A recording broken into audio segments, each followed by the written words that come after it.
Olá, estudantes do nono ano. Sejam todos muito bem-vindos à nossa aula de número 36, na matéria de ciências. Sou o professor Celso e hoje nós vamos falar sobre as comunidades quilombolas. Vamos falar sobre a sua origem, a cultura e a educação, como corre a educação nessas comunidades, da onde essas comunidades surgiram, qual a diferença delas nas comunidades quilombolas para as outras comunidades que nós temos no Brasil, a grande diversidade de comunidades que nós temos no Brasil. E qual a sua cultura, o que eles acreditam, como que é a religião deles, quais são os hábitos e as tradições que eles possuem. Os objetivos específicos da nossa aula de hoje: conhecer a origem dos quilombos, identificar a dificuldade encontrada pelos quilombolas quanto à educação. É muito difícil, a gente vai ver, precário o acesso dos quilombolas à educação, e vamos apresentar alguns aspectos culturais das comunidades quilombolas. Antes da gente começar, preciso que vocês tenham em mãos o caderno e o penal de vocês. A gente vai ver muitas curiosidades, muitas novidades, conceitos e definições diferentes no nosso dia a dia, do que nós estamos acostumados. Então, eu preciso que vocês tenham esse caderno, tomem notas, porque futuramente vocês vão utilizar essas suas notas para estudar para uma avaliação, para estudar para um exercício ou simplesmente para relembrar o que foi trabalhado na nossa aula de hoje. Vamos começar então. Comunidades quilombolas. Quilombolas são os descendentes e remanescentes de comunidades formadas por escravizados fugitivos nos quilombos entre o século XVI e o ano de 1888, quando houve a abolição da escravatura aqui no Brasil. Então, os quilombolas são descendentes dos escravos, das comunidades formadas por escravos que fugiram dos grandes fazendeiros daquela época, que eram escravizados, que sofriam muitos maus tratos, enfim, como a gente já trabalhou e vocês já viram sobre os escravos no Brasil e no mundo, esses que fugiram, que conseguiam fugir com vida, eles formaram pequenas comunidades, e os quilombolas atuais, as pessoas que vivem nos quilombos, são os seus descendentes. Atualmente, as comunidades quilombolas estão presentes em todo o território brasileiro, e nelas se encontra uma rica cultura baseada na ancestralidade negra, indígena e branca. No entanto, os quilombolas eles sofrem com a dificuldade no acesso à saúde e à educação. Os quilombolas, os quilombos, apesar de parecerem ter uma predominância de negros e, enfim, afrodescendentes, eles têm uma mistura de indígenas, eles têm uma mistura de brancos que vivem, só que a porcentagem é menor. Então, a grande maioria dos quilombos são formados por negros que fugiram da escravidão. E apesar de eles apresentarem essa grande variedade, essa cultura riquíssima, baseada tanto nos negros, nos indígenas e nos brancos, eles têm muita dificuldade de aceitação pelos outros. Eles sofrem esse preconceito, eles têm dificuldade a encontrar saúde, então ficam doentes, eles não conseguem um posto de saúde, como nós conseguimos um posto de saúde para tratar alguma enfermidade. Eles têm dificuldade a isso. Como eles também têm muita dificuldade à educação, é o que a gente vai comentar mais adiante. Então, aqui nesse mapa a gente pode perceber algumas das comunidades, onde elas estão inseridas. Os verdes mais escuros são regiões onde se concentram um maior número de comunidades de quilombolas, certo? Então, observem o mapa aí, pausa o vídeo, faz algumas anotações se achar necessário e vamos continuando. Os povos quilombolas não se agrupam em uma região específica ou vivem de um lugar específico. Então, eles não escolhem uma região específica. A origem comum dos remanescentes dos quilombos é a ancestralidade africana de negros escravizados que fugiram da crueldade da escravidão e se refugiaram nas matas. Com o passar do tempo, vários desses grupos se aglomeravam e em determinados locais formando as vilas. Ou seja, eles não procuravam lugares específicos, mas eles se encontravam, os vários grupos de escravos fugitivos se encontravam no meio da mata, em uma região que tinha água provavelmente próxima para se hidratar, enfim, para fazer os seus alimentos, tinha floresta, tinha um campo para eles poderem plantar e obter alimento, e ali eles se instalavam. Ali eles começaram a formar as suas vilas. Então, os quilombos, eles são formados sem um local específico, mas sim ao acaso, onde um grande grupo se encontrou e resolveu utilizar da sua ancestralidade, dos seus conhecimentos ancestrais passados de geração em geração, para plantio, para a caça, para a agricultura, enfim, eles utilizaram seus conhecimentos para sobreviver, para formar as primeiras vilas, os primeiros quilombos. Há uma proximidade cultural geral entre populações quilombolas e populações indígenas. Então, eles têm uma cultura parecida, próxima entre eles, mas não é igual, diferente, só é próximo.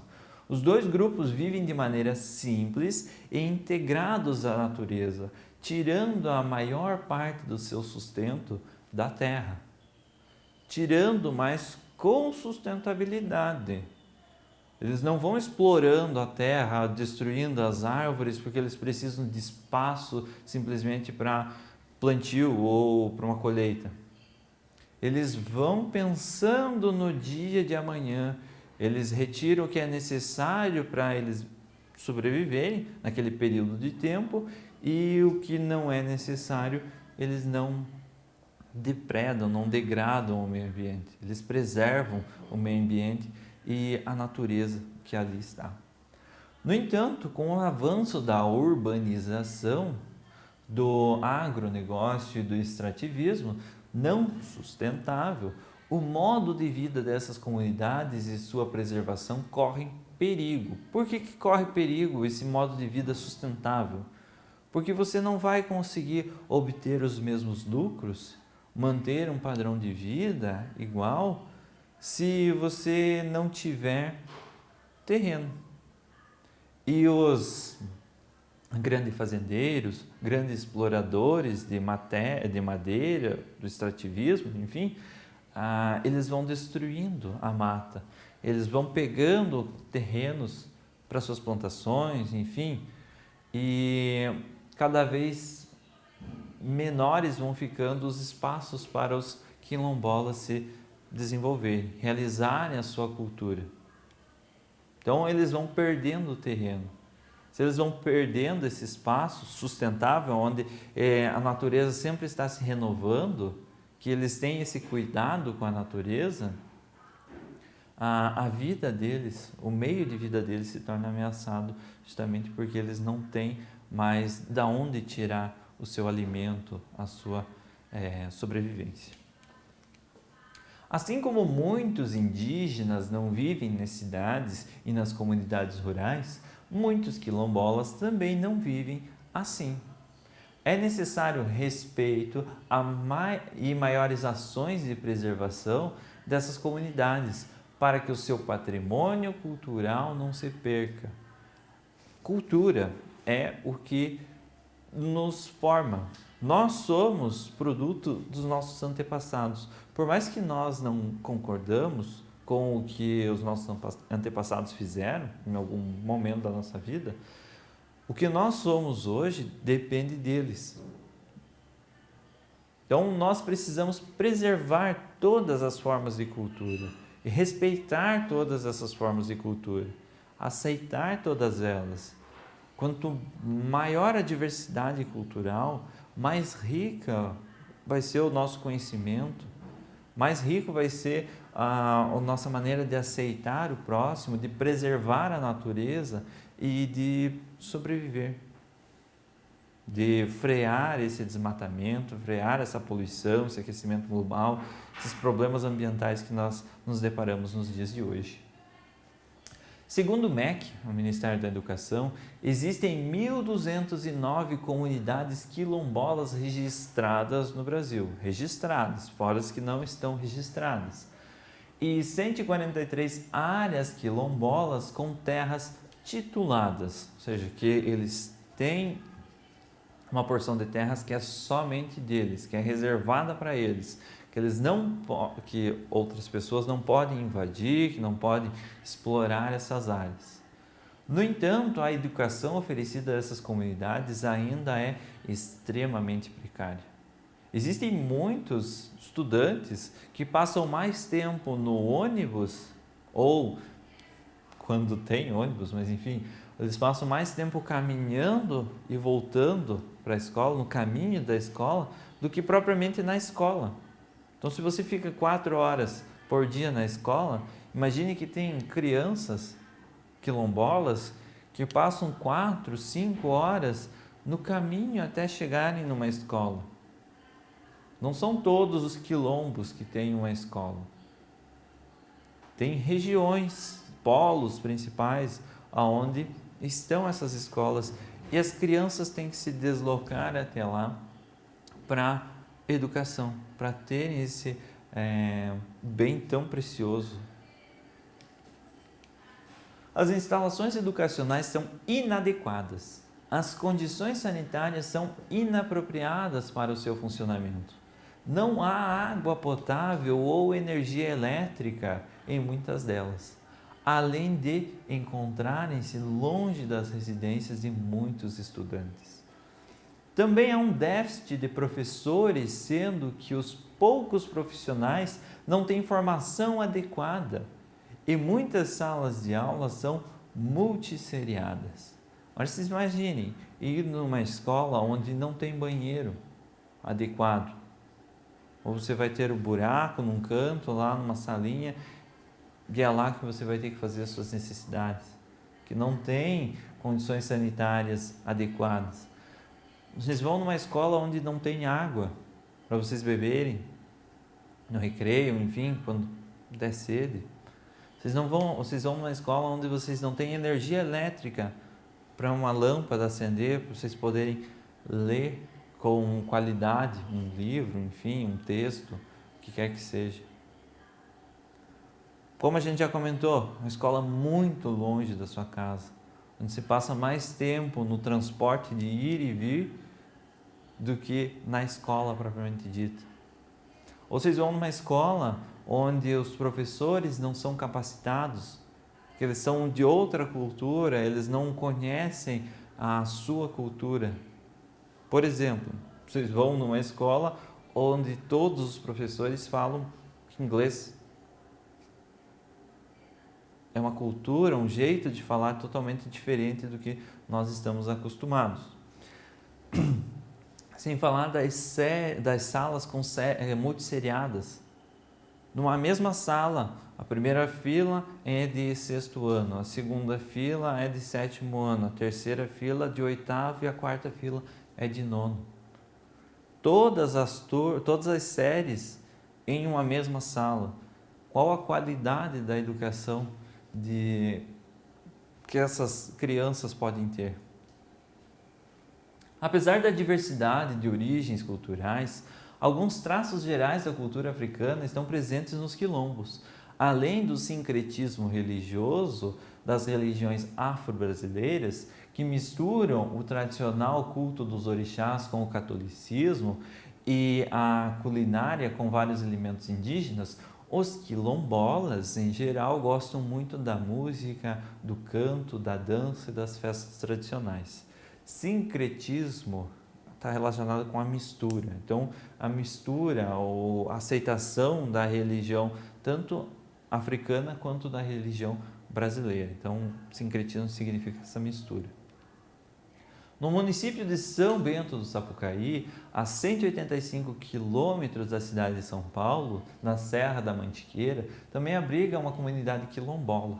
O artesanato produzido lá é referência em arte quilombola e mantém viva a tradição cultural dos povos ancestrais dos quilombos daquela região, utilizando palha de bananeira e de milho e outros elementos naturais. Os artesãos produzem suas peças para comercialização. Na imagem ali embaixo, vocês observem que tem alguns bonequinhos feitos de palha, e os detalhes que a gente consegue observar neles é decorrente dessa cultura, desse artesanato produzido por eles. As comidas típicas dos quilombos são mais determinadas pela região onde eles estão do que por uma unidade étnica. Então, se eles estão no norte, vão ter comidas parecidas, típicas do norte. Se eles estão aqui no sul, vão ter comidas típicas do sul, dependendo de onde eles se encontram, da região onde eles se encontram. Nos quilombos baianos, por exemplo, o acarajé é uma iguaria típica. No Nordeste, em geral, come-se muito cuscuz, não sendo diferente nessas comunidades. A tapioca e a garapa, o tradicional caldo de cana, também são apreciados em vários quilombos pelo país. Então, dependendo da região onde eles se encontram, eles vão ter a culinária típica daquela região, mas voltada para a culinária daquela região. Já quanto à religião, cultuada nas regiões quilombolas, não há uma específica. Então, eles não têm uma religião específica deles. Os quilombos têm várias matrizes religiosas, sendo predominante o candomblé, o catolicismo e o protestantismo. Então, não seguem uma única ideia religiosa. Dependendo da comunidade, vai ter a sua matriz religiosa. Ou vai seguir o candomblé, ou vai seguir o catolicismo, o protestantismo, ou vai ser um sincretismo dessas três matrizes, vai ter parte do candomblé, parte do catolicismo, enfim, eles têm esse respeito pelas culturas. Pessoal, essa foi a nossa aula de hoje. Espero que vocês tenham gostado dela. Se ficou alguma dúvida, retoma o vídeo, assiste novamente, faz algumas pausas e anotações. Responde os nossos exercícios e nos vemos na nossa próxima aula.